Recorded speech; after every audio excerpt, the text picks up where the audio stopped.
ready? I'm ready. Who you are, man? Hi, everybody. Welcome to my YouTube. Today I have my buddy with me, Executive Chef Brandon Marsh. What's up, guys? I know, we're two Brandons in a pod, right? Okay. Same thing since second grade. Yeah.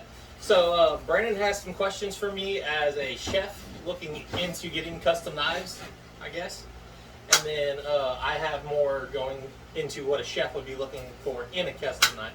And we're going to do just like a Q&A, a few questions, nothing too long. And I'm hopefully going to be able to answer all these questions. I'm not going to make them easy on you. You never do. Alright, so, in our industry, we do a lot of production when it comes to banquets, when it comes to, a la carte service and that kind of nature. And we're beginning a lot of new candidates to come in, younger cooks. Yeah. When they come in, they have nothing. They think Mercer and Dexter are like a really good brand knife to own. Okay. And so we want... Yeah, I was looking, what was it? It was a Dexter you could find on Amazon for like $20? Yeah, 20, 30 bucks. I mean, it's a decent knife. You don't care about your knives. You give it to your employee. 2 months later, you're throwing it in the trash. Yeah, they're like bang around knives. Yeah. Yeah. So, but, when it comes to cooking, we're trying to get them moving to the next level, to culinary supervisor, to sous chef de cuisine, all the way up to what my title is. And of course, they need better performing knives. Yeah, and not just, for the looks, it's for the dependability and also to not have to worry about chips, breaks, and stuff of that nature as well. So, when it comes to small businesses, that's where a lot of culinarians are starting to look. Because, you got all these big name brands like Driller and all that. That's an easy choice, right? Yeah. But what's a better choice is going to a local knife smith, supporting a small business, because as you know, right now, small businesses, with the economy like it is, need help. Yeah. As a small business owner, I understand this personally. Yeah. If you don't have help, then, you struggle, it's day to day. Yeah. But, that's what we want to change as a chef. We want to make sure that our local business owners, our local knife smiths, handbags, whatever we have that can help make our jobs easier. Yeah. And have a quality product. Yeah. So my question is, what would you offer to young culinarians, young chefs that will want a knife that they will have a good warranty on, for one, and two, about the price range and quality that they're going to be getting? Well, price range, it's hard to say because it depends on really what the customer wants. I mean, we went through this with the knife I made for you. We didn't know stainless, carbon, materials for the handle and all that stuff. So the price range, really, if you're looking into a custom knife, you're worried about price range, I say go buy an Amazon $20 knife. Okay. Because when it comes to supporting local businesses, which is great, and supporting my local knife makers and everything is a great cause, but you're not going to always find the best priced knife. There's companies that have been out there for years. They've been out 290 something years. German craft makers. They make their own steel. And yes, they're going to be able to offer you better. They're going to be able to offer you the now knife.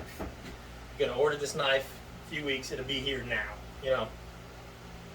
For $200, $300. I mean, you bought one for what, $500? Yeah, about $550. Yeah, and you're able to walk in and get that knife now. Yes.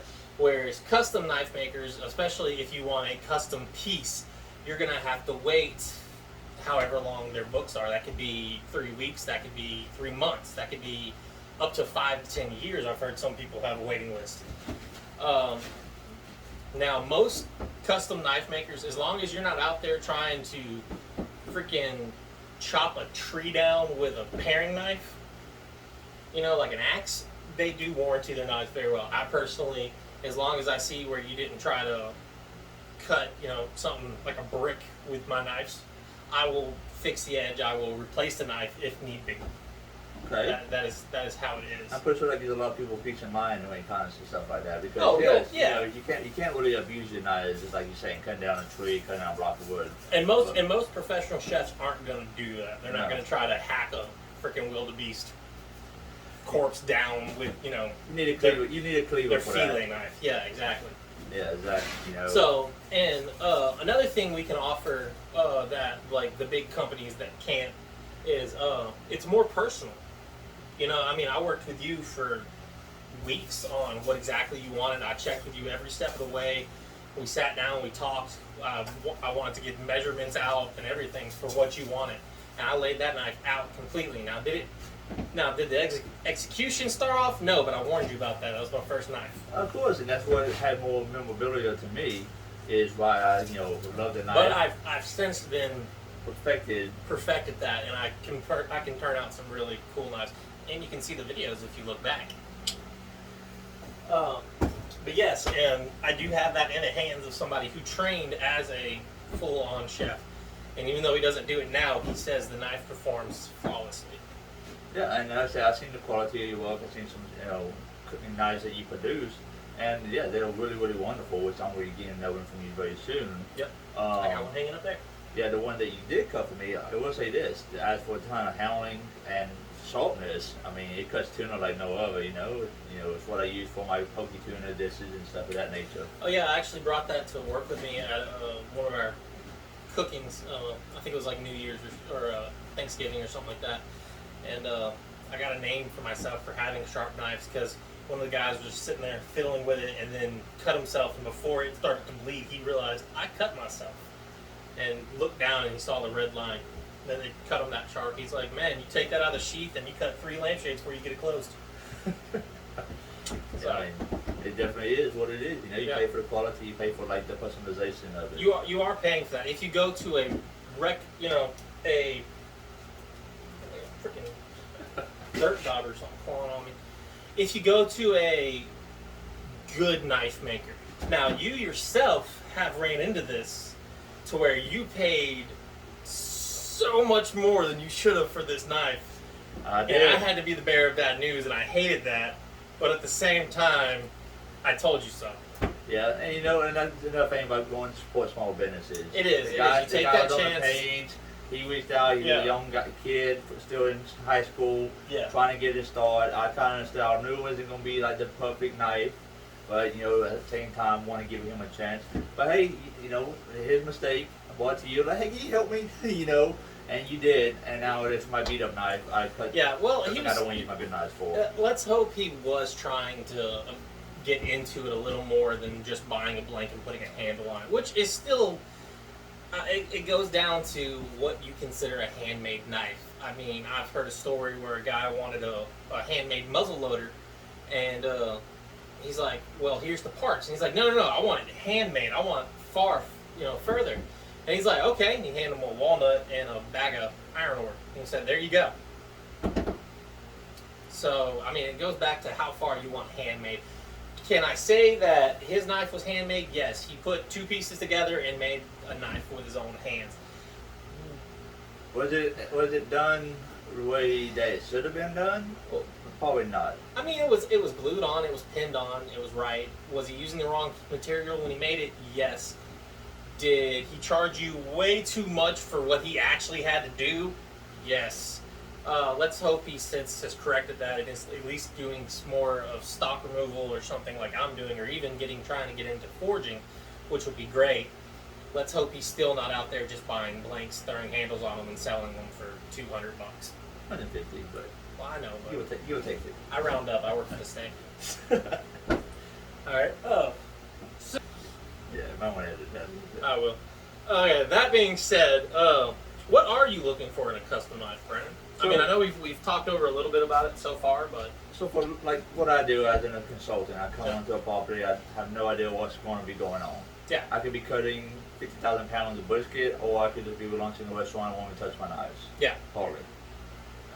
However, what I'm looking for is something that one, it cuts very well. That's given. It holds an edge because I don't have, I have my steel, I fly. So performance, yeah. I don't have a home base. I don't have, all these, stones I can just go on a plane and go. Yeah, I mean, you come to me every 4 to 6 months to get your sharpened stuff. Yeah.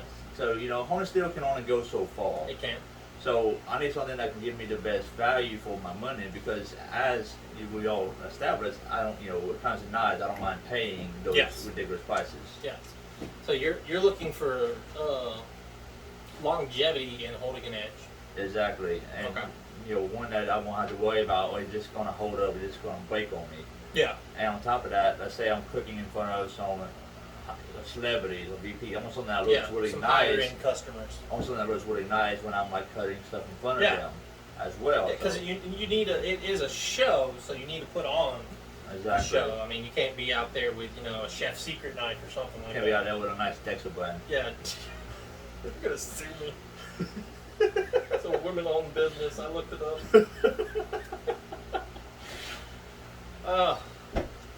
No.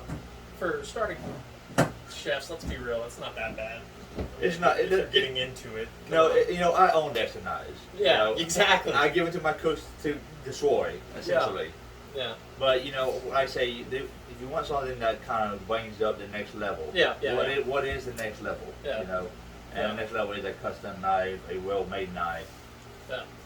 So, okay, so you're looking for the showpiece, the strong knife, the longevity of holding edges, and I feel that I've given you that. I mean, your knife's made out of CPM 154, which is a higher end higher end steel.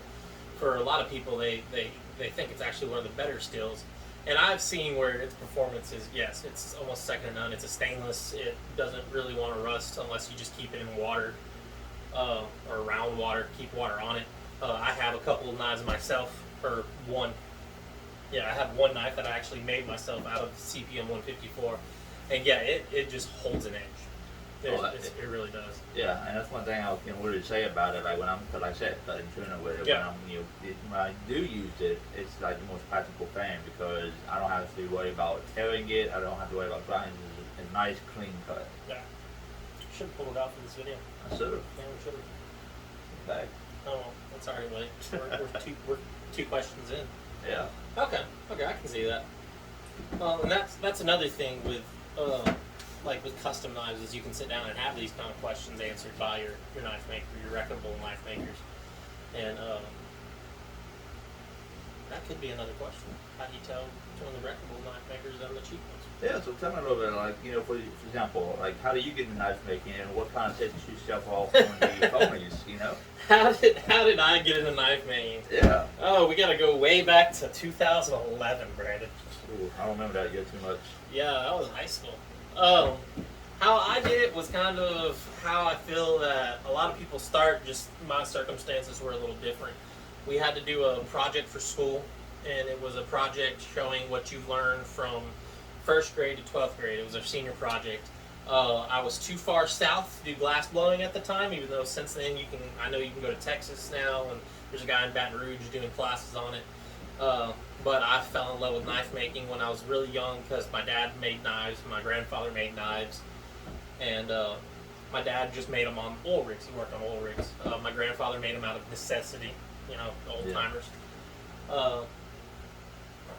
So I wanted to learn how to make knives. Well, I knew that my math teacher made knives.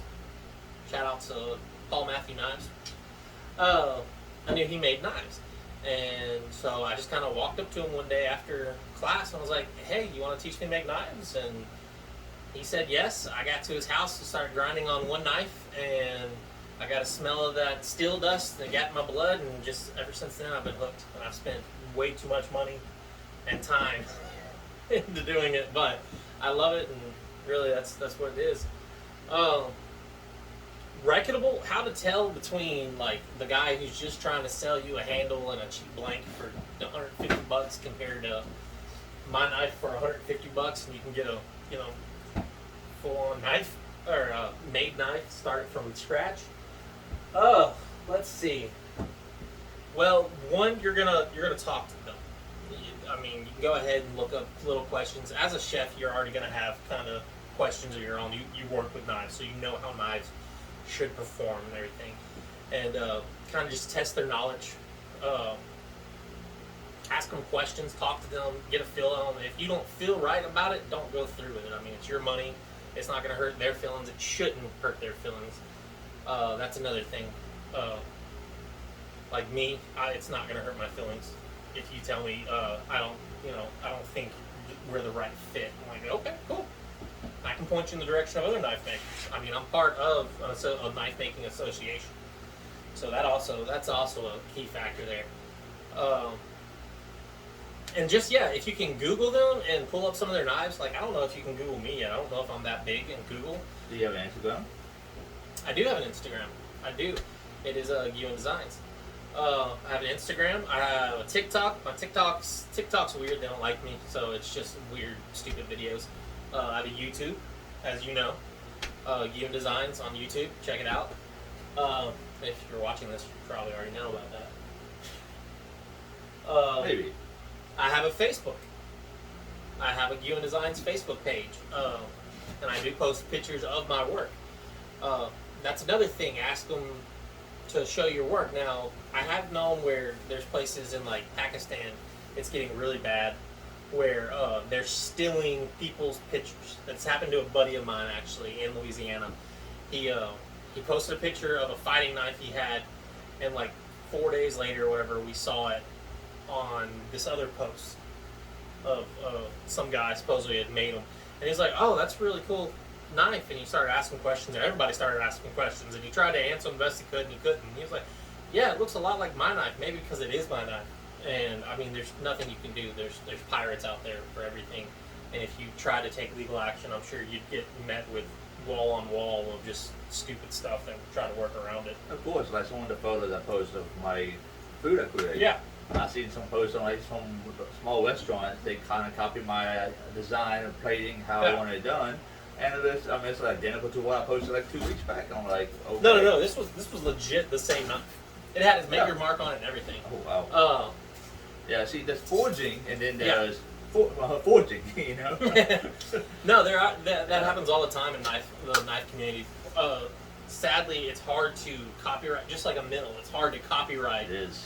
A pattern because you can change one ingredient just so little bit, and yeah, it breaks the pattern. You know, that's why we say chefs are the biggest thieves in the world. You know, coming from Escoffier all the way going forward. Knife makers. Yeah. So coming from that point area, everything you change from like adding extra gram of salt, adding Carolina Reapers. You know, it's one of my favorite things to work with. So. Yeah, bastard. Matter of fact, I got a batch when you try it. No. Okay. No, Make a good TikTok video. Just saying. Probably get flagged for harming animals if I hit the freaking dirt dauber. Maybe. No, yeah, I mean, it's ask questions, kind of know what you're already looking for, and seeing what their responses are. If you don't feel confident, by all means, just say no. I mean, it's kind of like Dare taught us, just say no. Oh, see how well that one worked out. Yeah, that worked out well for a lot of people. And yeah, and ask it. Don't be afraid to ask for pictures of their work. Right down your head, like right on the ground. There you go. Don't be scared to ask for pictures of their work, and they can either show you. Now, if the pictures look too fake, I mean, you're gonna want to look for like maker's marks on those pictures and see if they're the same mark. Like it's same like signature or something. You'll like on mine, you'll see Guin Designs. On my older ones, you'll see my initials and a little lightning bolt looking thing underneath it. And I still use that from time to time. But right now, it all says wrote out Guin Designs normally on the spine of the knife. I saw that, I fell in love with it, so that's what I've been using since then. It does look good. It has a nice characteristic to it. They do. I like them. I think the two actually you own have both of those. Oh, just that one. No, I think the blue handle one does. I think your dad's does too. Oh yeah, that you got one on it. Yeah, the one you bought for your dad. Forgot about that one. Yeah. I don't. Should have kept it. Love that knife. He does too. But I needed money. Needed money. Who doesn't, right? Yeah, and especially in this economy. We won't get into that. That's a different post. Yeah, right. A little bit. Okay. So, let's see.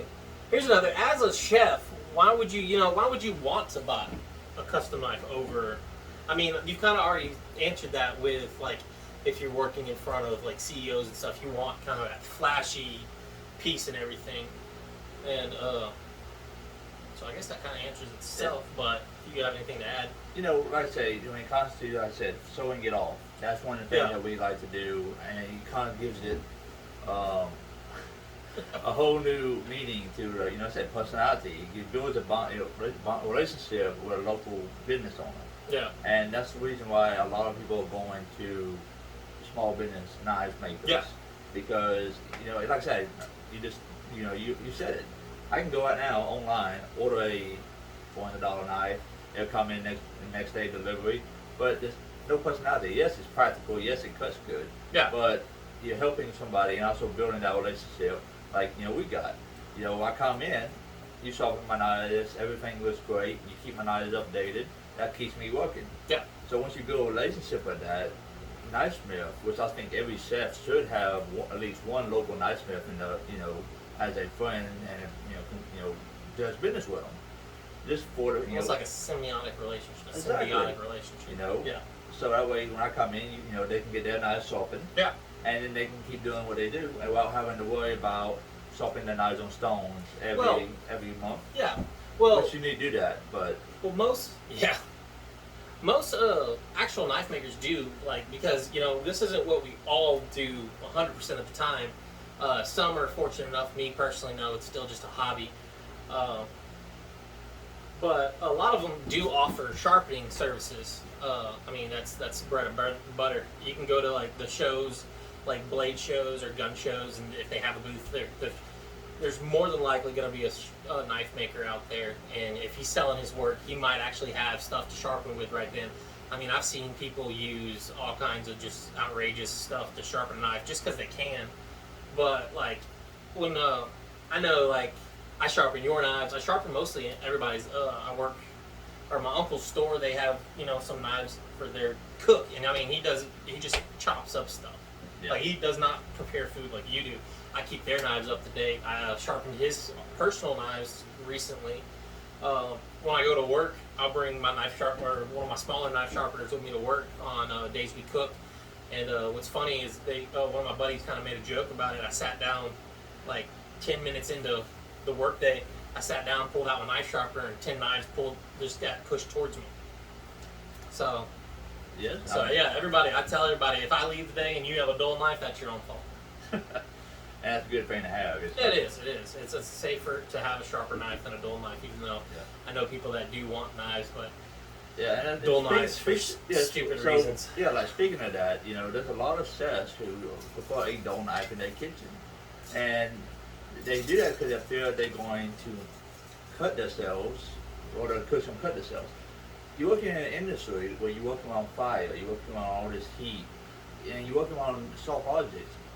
You don't need to be afraid of a sharp knife. You need to be trained how to properly cut with that, and that's what a lot of people fail to realize. You know, they don't have the training to teach these young culinarians and cooks how to handle a sharp knife. So they give them a dull knife, and then what's going to happen is they're going to be cutting something, it's going to bounce, and it's going to hit them. Yes, the cut won't be as bad, but they're still going to get cut. Yeah, I mean, I have very limited culinary experience other than just cooking around with my dad and my wife and just playing around at the house. Nothing, anything like yours.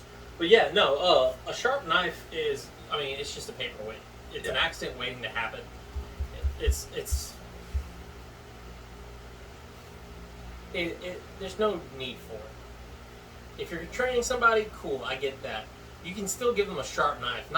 It doesn't have to be a razor sharp knife like I get your knives. But it can still be a sharp knife. A sharp knife is going to give you a cleaner cut. It's not going to tear. Yes, you can cut yourself a little easier with it, but it will teach you not to do it. Say I'm trying to cut something with a dull knife and it jumps off and hits my finger. Oh, it didn't cut me. Cool. Do it 3 more times. You're never going to learn to cut. Now, I do it with a sharp knife. I nick myself, just a little nick. Okay. Now, there are some instances where you can take a finger off, and in that case, that's probably really bad. You probably shouldn't have been around that knife in the first place. But let's try to stop that before it gets there, you know? Yeah, and absolutely. Like, I've seen people cut their fingers off on meat slice, so you always going to ban, you know, do you want to ban a meat slicer for it? Yeah. You know, but it's all about safety. It's all about Mandolin. training. Okay, those, I don't care who you are, those are still terrifying. Mandolin. As much as I use them for a lot of my dishes, like, I'm still, like, if I get down, like, to a quarter, I'm just like, I'm stopping. New fruit. Yeah. Yep, exactly, you know. There's still half a tomato there. Buy food costs. Don't care. Exactly. Yeah. Like my first job. Well, it's all about technique. They tell you when you use stuff like that to, It you know, is. full open hand, keep your palm, and then stop. Yeah. So it's just like that with a sharp knife. You know, don't. And I mean, they teach you. That's like what, day one lesson. Yeah. Fingers curled, thumb behind that. That's it. Use knuckles as the guard. Yeah. Right. And the thing is, like when you go in, you know, when you start feeling yourself getting kind of offsetting, you want to stop and reset yourself because that's what a lot of people say. They try to go through all of it, and what's happening is they're losing their technique, and it's becoming like wobbly at this point. Yeah. And then that's what normally 90% of your coach will Yeah. So you just take a break and breathe for a second and get back to it. Yeah, like flip upside down, go cut a different Yeah. way, something to kind of save your fingers. You know, like when I was coming up, you know, my first job is fine dining at Invergully and LeBeau's. Yeah. Right? So I'm coming up and I was given a mandolin. Yeah, I cut myself with it because we had to cut cucumbers. If you could not read a newspaper, Mark Chapman would take the thing and throw it in the trash can. So yeah, it's all about technique. It's all about, you know. But he taught you know, you got to teach your staff how to properly use his equipment. Yeah. So, and in terms of, you know, a sharp knife, custom knife is what that. Well, not just in a kitchen setting, like, or at least a professional kitchen setting, but even at your home, you want sharp knives. You know, you don't want dull knives. Like I said, a dull knife is just an accident waiting to happen. My wife, by no means, how do I put this and not end up in trouble? My wife, by no means, needs to have a razor sharp knife. By no means, does not. She's cut herself with an apple peeler. With a potato peeler, with the one we have in the kitchen still, she has cut herself with. So, do I sharpen her knives? Yes. Do I warn her I sharpen her knives? Yes. Has she cut herself? Yes. Has she cut herself multiple times? No. And I feel that is because I've sharpened her knives. I tell her every time, baby, your knife's so sharp. And she knows that when she picks it up, so consciously she says, okay, I need to slow down and do this proper. And it comes out, she gets better cuts and everything else, and no finger cuts now. Yeah. She's only done it once, so.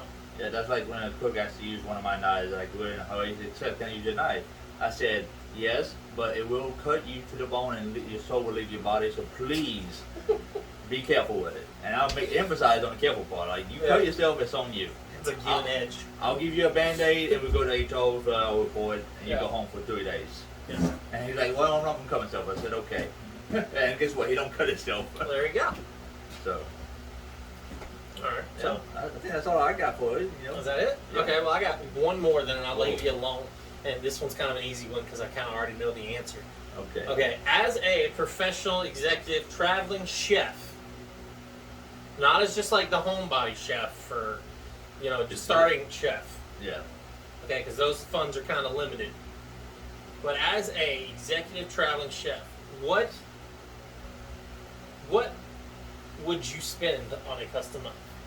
So, like I said, obviously as a traveling executive, I make a, you know, Make good it salary. good. Yeah. Right? So I have the funds to kind of, you know, if I want something nice, I can, you know, right, okay, here, you know, whatever. I would spend, honestly, I'll feel comfortable with between $200 to $600 in that kind of range. Nothing. And we both know you've done that, so you flirt in those directions. So yeah.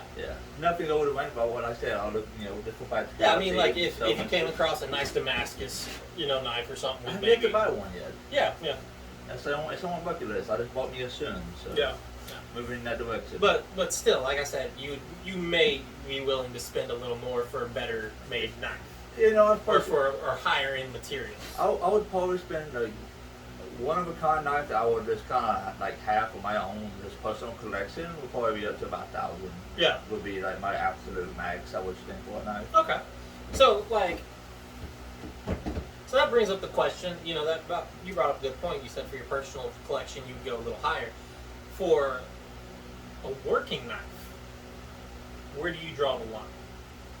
Would you buy like that high end Damascus super feather inlay? I wouldn't. No, for a working knife. Yeah, I wouldn't because, you know, a working knife is a working knife. It's meant to take, you know, it's meant to take a beating. Well, what about like what you're saying earlier when it comes to like talking about in front of like CEOs? In front of CEOs and stuff. That would be a sewing strip that comes out of my personal collection. So that's when you pull it out. that's why you'd have it in the bag and only Yeah. pull it out for those circumstances. Okay, yeah. It's like that New West. That's the only time I ever pulled it out. If Yeah. I'm cutting something in front of somebody. Same thing with your knife. If I'm using your knife, and then I'm using it in front of somebody. Yeah. So people can see me, like all of, especially like open kitchens. If we do an open kitchen concept, and I'm on expo, I'm slicing duck, I'm slicing chicken or whatever I want to go. I'm gonna have me my nicest knife just kind of sitting up, Yeah. presented very nicely in front of, so the guests can come up and Yeah. see it. Okay.